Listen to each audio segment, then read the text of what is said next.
Olá, boa tarde. Chegamos ao último capítulo da série Virei Mãe e agora? Passados os primeiros desafios, o filho cresce, parece que tudo está mais tranquilo e a mulher fica grávida de novo. Ela pensa, vai ser mais fácil e eu vou tirar de letra. Será? A experiência diz que não. Uma nova vida, um novo indivíduo único. Prepare-se, uma nova aventura está apenas começando.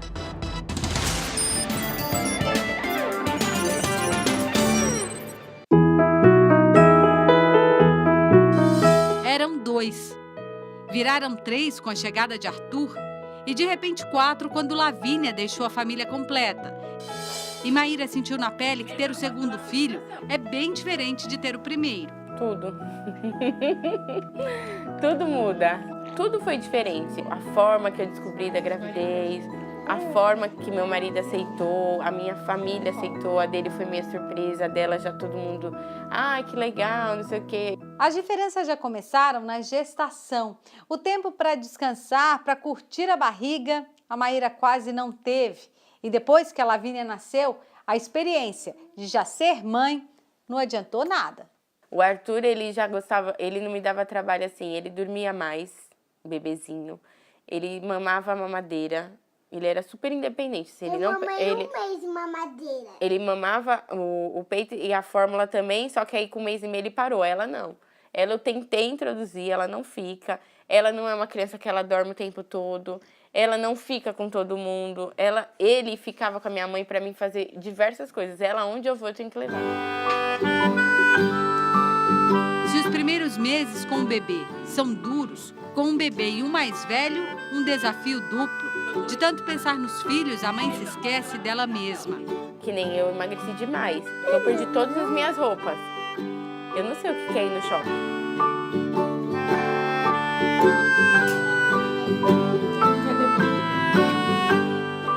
Até o apoio da família é outro quando chega o segundo. Por ela ser segundo filho, as pessoas falam, ela não precisa tanto de ajuda. Mas as mudanças vêm temperadas com o amor de mãe. O menino, a gente não enfeita muito, a menina não. Toda hora que você vai sair, você quer comprar um laço, você quer comprar uma fitilha. E ela é muito amorosa. E amor de mãe não muda. Que o amor ele não dividiu, né? O amor só aumentou. Ele só aumenta o amor. Sobre os desafios da mãe de segunda viagem, recebemos o pediatra Moisés Chensinski, do Departamento de Aleitamento Materno da Sociedade de Pediatria de São Paulo, e a psicanalista Ana Meodar, diretora do GAMP 21, Grupo de Apoio à Maternidade e Paternidade. Participe aqui da nossa conversa, mande suas perguntas e comentários pelo Facebook e também pelo Twitter. Os endereços estão aí na sua tela. Boa tarde, obrigada pela presença. Obrigado. Boa tarde. Boa Bom, tarde. a gente sempre ouve, o segundo vai ser mais fácil. Quanto isso é verdade, o quanto é pura ilusão? Não tem uma regra. Não dá para a gente fazer uma previsão de facilidade ou dificuldade. A gente tem que pensar naquilo que é o mais difícil da gente pensar normalmente, que é equilíbrio e realidade. Nós somos os atores desse momento, né? A gente pode fazer com que esse momento seja extremamente difícil ou fazer com que esse momento seja extremamente prazeroso. Vai depender de uma série de fatores, da experiência anterior, do apoio que essa família pode ter, da presença ou não de um companheiro para colaborar, enfim. São vários os fatores que podem determinar se esse é um bom novo capítulo ou se é um capítulo um pouquinho mais dramático na vida dessa família. Doutora Ana. Eu diria que uma nova gravidez, mais uma gravidez, mais um filho é sempre um desafio, né? Quer dizer, é um desafio porque você se vê frente ao novo, né? E cada filho, cada gestação vai estar dentro de um ambiente, dentro de um momento do casal, da família, do país, não é? Quer dizer, toda uma ambiência. Então, dentro desse novo desafio, diferente da primeira gravidez, a mulher na primeira gravidez tudo é novo, né? E a grande questão para a mulher é passar do lugar de filha para o lugar de mãe. Sim. Na segunda gravidez, esse lugar já está mais tranquilo, né? Ela já tem uma própria experiência de ser mãe. Então, agora é como ser mãe desta segunda criança, que é diferente, né? Vem marcada com tem pontos similares, como a gente leu aqui na reportagem, mas tem coisas que são extremamente diferentes. diferente. Quer dizer, por falar em gravidez, né? Essa diferença aí pode começar já na gestação, que já pode ser uma gestação completamente diferente. Sim, inclusive existia antigamente um determinismo, se nasceu o primeiro parto cesariano, o segundo tem que ser cesariano, a gente sabe que isso já não é mais assim. Nenhuma gestação é muito parecida com a próxima. Quando a mãe está gestando do primeiro filho, é só ela em casa. Agora ela tem que dar conta de um outro filho que requer atenção e quanto mais vai se aproximando do final da gestação, mais difícil, por exemplo, fisicamente, fica carregar esse bebê no colo. Essa criança no colo, a exigência começa a ser um pouquinho diferente, a sensação toda da gravidez, que envolve a gravidez, é diferente. Mesmo a questão da família. É a primeira gravidez. Os próprios sintomas, não necessariamente se teve náusea no primeiro, vai ter ou não no segundo. Então, clinicamente, isso muda. Agora, sei que assim, depende do momento de cada família, mas se for planejada a segunda gravidez, o que deve ser levado em consideração antes da chegada do segundo filho? Olha, eu diria que uma mulher nunca está preparada para um segundo filho, né? Porque o segundo filho, ele remete a toda a história de rivalidades ou de ciúmes que a gente vai ver depois, mas toda a própria história da mulher e do pai também, né? Então, que lugar da família que ela esteve, que ela viveu, que ela está inserida. Então, o segundo filho vai trazer a questão da comparação, vai trazer a questão de como acomodar, né? Quer dizer, esse amor que se divide ou se multiplica, né? A gente vai ter que ser equacionado, né? Tem uma equação. E na segunda gestação, geralmente a mulher se queixa que ela não recebe a mesma atenção que na primeira, né? Ela também quer uma atenção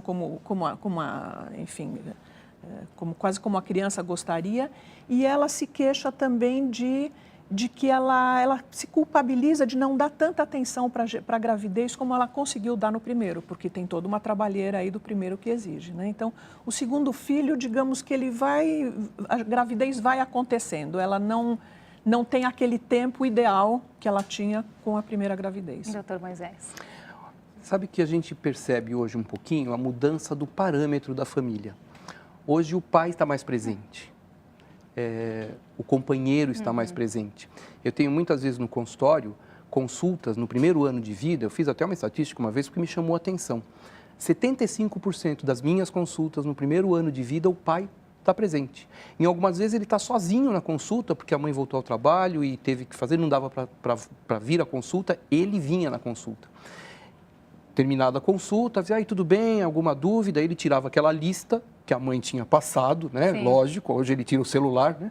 Para poder esclarecer todas as dúvidas. Então, com a participação um pouco mais presente desse pai, isso pode ajudar. Mas, veja só, a gente tem, até agora, uma licença paternidade de 5 dias.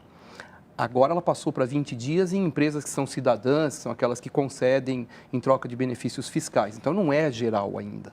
A presença do pai ainda é muito curta. O que a gente percebe é um novo modelo, uma nova dinâmica de família tentando favorecer esse momento. Nós estamos falando de filhos, mas não pode esquecer que às vezes tem animais em casa. Sim. E esses animais que já vêm desde antes da primeira gestação são um terceiro filho, porque também vai desenvolver uma dinâmica de cuidado, de horário para colocar para dormir, de sair para passear, e tudo isso acaba caindo aqui, hoje em dia, numa sociedade que a gente tem, que está muito mais individualizada, muito mais centrada no indivíduo e não necessariamente na sociedade, uma tentativa de, eu acho que sobreviver é muito pesado, né? Mas de passar por isso com prazer. E como dizer para essa mãe que está ali, né, se vendo naquela aflição, cheia de receio, será que eu vou dar conta dos dois, conseguir dar amor igualmente para os dois? Olha, eu não sei o que é igual, né? Porque cada filho é diferente. É muito legal isso que você coloca, porque, inclusive, durante muito tempo, as mães diziam, eu amo igualmente os meus filhos, né? Tem diferenças, tem afinidades, tem diferenças, tem um momento que chegou, né?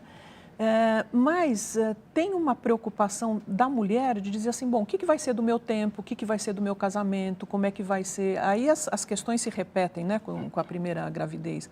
Como é que eu vou lidar com os dois, como é que eu vou administrar a vida nesse vai e volta, como é que eu vou cuidar de mim, né?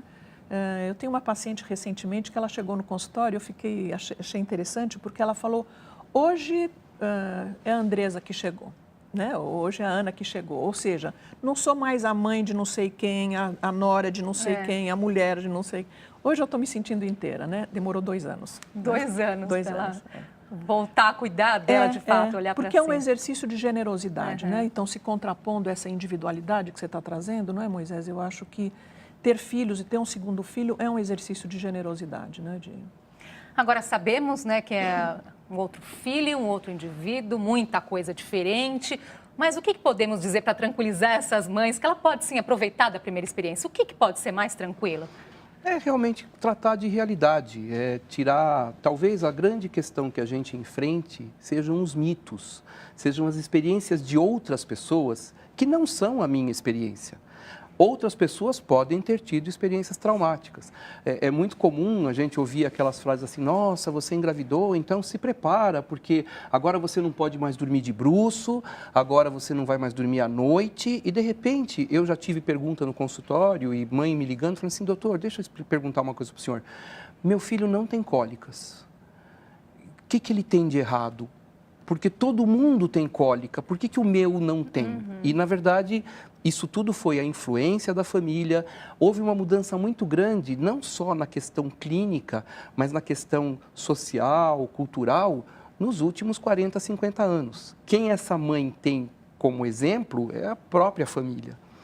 São os irmãos, enfim, que por acaso, se essa mãe tem uma irmã casada com outro pai que vem de uma outra família, essas experiências podem ser absolutamente distintas. Sim. E dá para sobreviver muito bem e ter prazer e aproveitar, sim, as experiências do primeiro. É que essas experiências podem não se aplicar da mesma forma quando você tem 2 filhos, mas a experiência não pode ser esquecida. Eu diria, eu estava te escutando, não é, Moisés? Eu diria que o que a gente pode aprender com o primeiro filho é ter jogo de cintura, né? É a perceber que aquilo que eu idealizava necessariamente não vai se cumprir, né? E que as mães, por mais que elas se esforcem e tentem, felizmente elas não são perfeitas, né? Quer dizer, precisa ter lugar para o erro, para a incompetência, para os deslizes. Talvez entender que sim, ela vai falhar e não se culpar por isso, né? Isso. E, doutora Ana, você fala até aqui no seu livro que os pais imaginam na gravidez, que o que os pais imaginam na gravidez não é o bebê real. Aquele que nasce e vai para o colo deles. Os bebês encantam e também decepcionam os pais. Quando ela chega na segunda gravidez, eu acho que ela já começa a perceber isso também. Isso. De fato, e tem um bebê que é real, que chora, que não te deixa dormir, que, enfim, que impacta na sua vida de todas as formas. Agora já tem gente participando aqui da nossa conversa. A Amanda Sena, ela comenta sobre a ajuda do pai. Ela coloca, lembrando que pai é ajudante, pai divide tarefas. Quando pensamos no pai como ajudante, implica-se que a responsabilidade é da mãe e não é. Às vezes o quanto que tem culpa da mulher disso também, né? De pedir ajuda e não, que tal fazer, né? Então, isso para mim, doutor Moisés? O que a gente está falando, às vezes o termo sai errado. A ideia é realmente assim, nós falamos hoje de uma família. A gente não fala de uma... Tirando a questão de aleitamento e de gestação, que ocorre especificamente no organismo da mãe, o pai é participante de absolutamente tudo. Hoje, por exemplo, é muito comum no consultório virem os pais e me perguntarem a respeito do pai dar o banho no chuveiro para o bebê. Com ele no colo, com ele dentro do chuveiro, o levar à noite, o ninar, o colocar para dormir, levar para passear, ou seja, existe uma participação, isso eu estou falando em ações, mas não é só ação. A gente hoje vê muito menos pais em happy hour, em atividades. Nasceu um filho, ele quer voltar para casa para ver o filho, quer ficar mais com o filho. Então, é uma participação conjunta, sem dúvida, não existe essa questão só de ajudar, é que o apoio, normalmente a gente comenta que vem um e dá palpite, vem outro e fala alguma coisa e dá uma orientação, e eu comento. Agora, até ao longo da semana, né, os especialistas colocaram aqui que a mulher também tem que, né, abrir o espaço para o pai. Abrir espaço para o pai ajudar e não ficar ali só dizendo, não, mas eu prefiro fazer do meu jeito, que o meu jeito é certo, não é, doutora Ana? Isso, né? A mulher, ela pode acolher o diferente, né? Que é o filho diferente e um jeito diferente de cuidar, que é do homem, né? Então, é muito interessante, porque eu acho que o O segundo filho, ele traz a questão da diferença. Né? E conviver no casal, quer dizer, o casal precisa construir uma cumplicidade, no melhor cenário. Sim. Ou a rivalidade pega fogo também. Né? Fazer uma pausinha aqui na nossa conversa e o JC Debate volta já.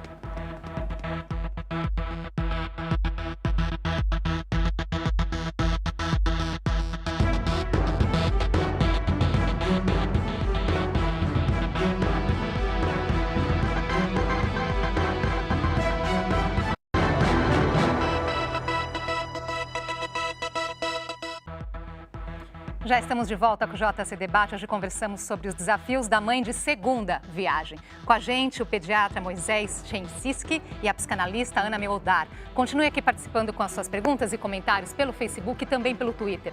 Além de se surpreender com as diferenças entre o primeiro e o segundo filho, as mães têm de lidar também com o ciúme do primogênito.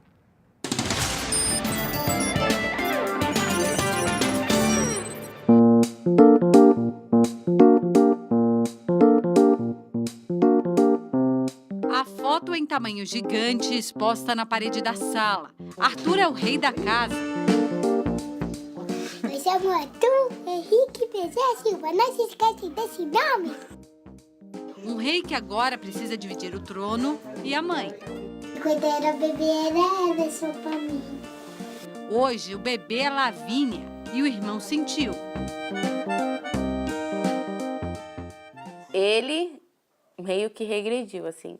Ele quer comer se eu dou, ele quer atenção. Ah, você só dá atenção pra Lavínia. Aí o que acontece? Aí eu tenho que fazer o almoço dele, ao mesmo tempo dar uma mamadela, aí eu tenho que me alimentar e fazer o almoço do meu marido. Aí eu tenho que pensar no banho dele, no banho dela, na lição dele. Brincar também a mãe brinca, cuidando para evitar ciúmes. Ele quer atenção, ele tem ciúmes. Eu tenho, mentira. Ele... A minha irmã que tem ciúmes quando eu fico no quarto da minha mãe, ela fica.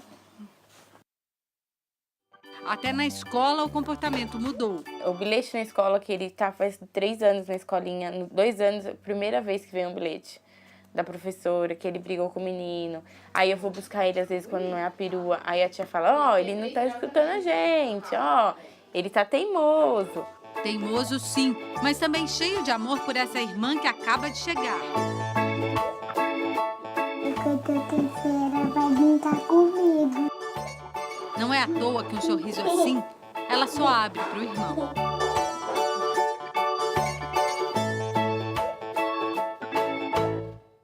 A gente se divertiu ali porque o Arthur, ele interage durante a conversa toda, né? Tava lá interagindo, qualquer pergunta que a Laísa, repórter, fazia, ele respondia junto. Ali um barato, né? Tem ciúme? Não tem ciúme, é mentira. É inevitável essa mudança de comportamento do primogênito quando chega o segundo filho? Eu diria que ela é inevitável e ela é muito bem-vinda, né? Porque seria estranho uma criança de 5 anos que teve a mãe, a gente viu ela com a mãe aqui, né? A mãe e o pai só para ela, era o predileto, tinha um amor exclusivo dos pais para ela. Quando chega o irmão de cara destrona, como a própria repórter falou, não é? Quer dizer, essa exclusividade. Ele diz, não, a mãe não é mais só exclusivamente sua. E a criança não gosta porque ela sente uma ameaça efetivamente de perder o lugar do privilégio, da predileção, né? Então, ela reage com 5 anos de 2 formas. Ou ela se assemelha, dependendo da diferença de idade, ou você vai ter o mais velho tendo comportamentos do bebê, né? Que foi o que a mãe, a Maíra, citou ali, né? Falou, ela até usou o termo, ele regrediu com a chegada do segundo, passou a agir novamente como um bebê. Isso, né? Como um bebê, pode inclusive ter enurese, enfim, quer voltar a mamar no peito da mãe. Uma série de comportamentos, como também pode querer se parecer com os mais velhos. Então, ele cresce, né?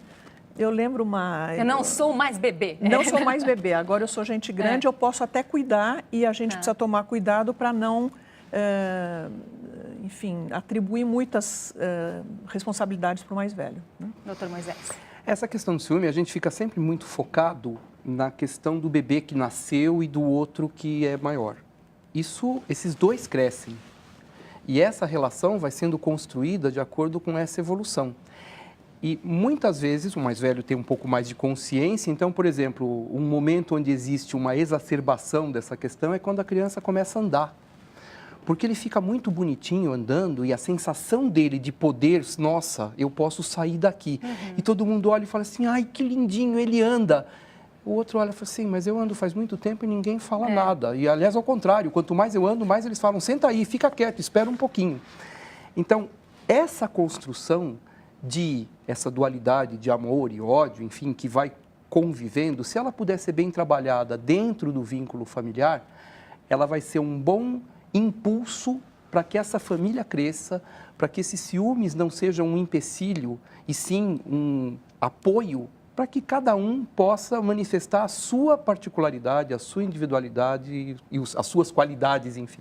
Olha lá, as questões aqui sobre ciúme chegando, né? A Joceline Moraes, ela diz justamente isso, é muito difícil lidar com o ciúme do primogênito. A Daniela de Abreu cita aqui também que a rotina da casa muda, tem a possessividade em relação aos brinquedos.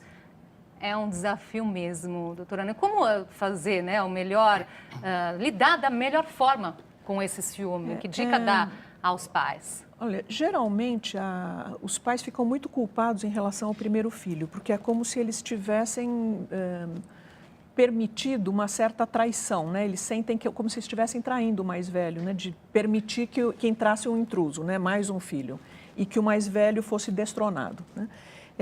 Eu diria que a forma de lidar, quer dizer, o manejo que os pais vão fazer dessa rivalidade tem muito a ver com como a própria pessoa, a própria mãe e o próprio pai lidaram com a rivalidade na infância, né? Então, é uma oportunidade de se rever e de se rever junto com as crianças, né? Então, é uma grande oportunidade e os filhos não têm só rivalidades de um querer, né, como é que fala? Eles mordem, arrancam cabelo, eles se pegam mesmo, né? Mas também tem muita cumplicidade, né? Os filhos muitas vezes se unem contra os pais, né? Também, né? Então, isso eu acho que é um grande exercício para a vida, para a gente construir relações de amizade, relações de parceria e poder aceitar o diferente. É uma escola. Mas não é fácil, não. Não é fácil. É um grande desafio mesmo, né? Agora, uma outra questão que as mães têm muitas dúvidas, doutor Moisés. Muitas acabam colocando o filho mais velho na escola justamente com a chegada do segundo. Qual é a recomendação? De novo, não existe uma regra. O ideal é que essa criança, por exemplo, que ela tenha de tal forma um vínculo que ela não se sinta afastada e excluída porque nasceu uma criança nova. Ela vai para a escola porque é o momento dela ir para a escola. Assim como acontece o contrário. O mais velho vai ser levado para a escola, o mais novinho cresceu, ele quer ficar na escola também. Sim. E ele quer também aquilo, e ele chora o caminho de casa inteirinho porque ele queria ficar na escola e não é o momento dele ainda. Tudo às claras, tudo conversado, tudo com calma, com apoio dentro do que é possível, né? Nós somos seres humanos que nós também temos o nosso dia não tão bom, às vezes, né? Mas dentro de uma forma geral, se essa família é acolhedora, se essa família ouve, se essa família presta atenção, muitas vezes é tão importante alguém que olhe pela criança, alguém que olhe para a criança. Olhar para entender o que está se passando naquele momento para poder agir de forma adequada e ajudar a solucionar aquela questão.